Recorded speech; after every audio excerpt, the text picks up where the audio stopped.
देऊळगाव राजा तालुक्यातील नारायणखेडसह विविध रेती घाटांवर सुरू असलेल्या अवैध रेती उत्खननाविरोधात महाराष्ट्र नवनिर्माण सेनेच्या वतीने तहसील कार्यालयासमोर 11 मे 2026 रोजी आमरण उपोषण सुरू करण्यात आले। तालुक्यात मोठ्या प्रमाणात नियमबाह्य पद्धतीने रेती उपसा होत असून जेसीबी व पोकलँड मशीनद्वारे बेकायदेशीर उत्खनन सुरू असल्याचा आरोप करण्यात आला आहे। मनसेने अवैध रेती उपसा तात्काळ बंद करावी, मशीनद्वारे होणारे उत्खनन रोखावे, तसेच रेती घाटांची शासकीय नियमानुसार मोजणी करूनच उत्खननाला परवानगी देण्याची मागणी प्रशासनाकडे करण्यात आली आहे। या आंदोलनात जिल्हा अध्यक्ष शिवदादा पुरंदरे, तालुका अध्यक्ष बंडूराजे डोळस, शहराध्यक्ष नवनाथ रामाणे यांच्यासह अनेक पदाधिकारी व कार्यकर्ते सहभागी झाले आहेत। आंदोलनकर्त्यांनी ठोस लेखी आश्वासन मिळाल्याशिवाय उपोषण मागे घेणार नसल्याचा इशारा दिला आहे। तहसील कार्यालयांसमोर सुरू असलेल्या या आंदोलनामुळे प्रशासनावर दबाव वाढत असून आता प्रशासन कुठली कारवाई करतंय याकडे तालुक्याचं लक्ष लागलं आहे।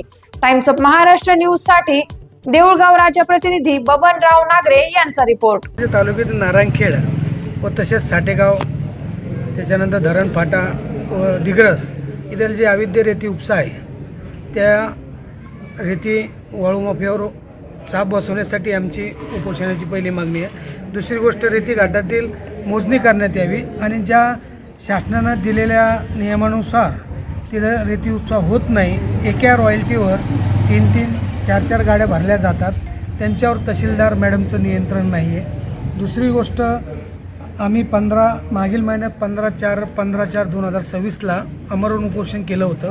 त्यांनी आम्हाला आश्वासन दिलं होतं संबंधित घाटामधील चालू असलेल्या बोटी व जेसीबी या तात्काळ बंद करून आणि मोजणीसाठी आम्ही वरिष्ठ अधिकाऱ्यांसोबत म्हणजेच जिल्हा अधिकारी बुलढाणा यांच्याशी संपर्क केला असता त्यांनी सांगितलं की सध्या आम्हाला तसं खालच्या तहसीलदार मॅडमकडून तसं पत्र आलेलं नाही आणि याच्या अगोदर बिन उपोषण करून आम्हाला कोणत्याच प्रकारची कारवाई व अंमलबजावणी केली नाही।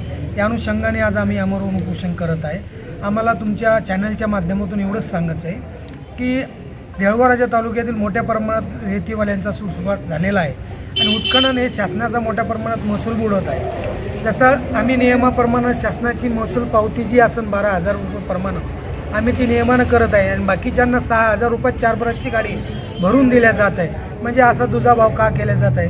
आम्ही नियमाप्रमाणे चालतो, शेतकरी वर्ग असो किंवा लाभार्थी असो, सर्व शासनाच्या नियमाप्रमाणे आम्ही काटेकोर पालन करतो आणि बाकीचे जे रेती माफिया आहेत त्यांनी अक्षरशः दहशत माजवलेली आहे।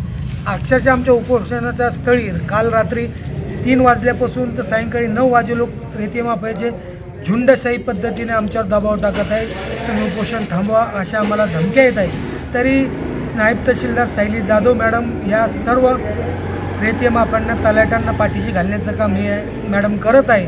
मला आपल्या चॅनलच्या माध्यमातून विनंती आहे, आपल्या महाराष्ट्र शासनाचे महसूल मंत्री बावनकुळे साहेब यांनी तातडीनं या प्रकरणात लक्ष घालावं आणि संबंधित बोटी, संबंधित रेती घाटाची मोजणी करून संबंधित तलाट्यांना तात्काळ निलंबित करून या घाटाची मोजणी झाली पाहिजे। तुमच्या मागण्या मान्य न झाल्यास पुढील काय भूमिका राहील तुमची? आमच्या मागण्या मान्य न झाल्यास पुढील आमचं आंदोलन मंत्रालयात समोर असेल अशी मी तुम्हाला या चॅनलच्या माध्यमातून सांगू इच्छितो।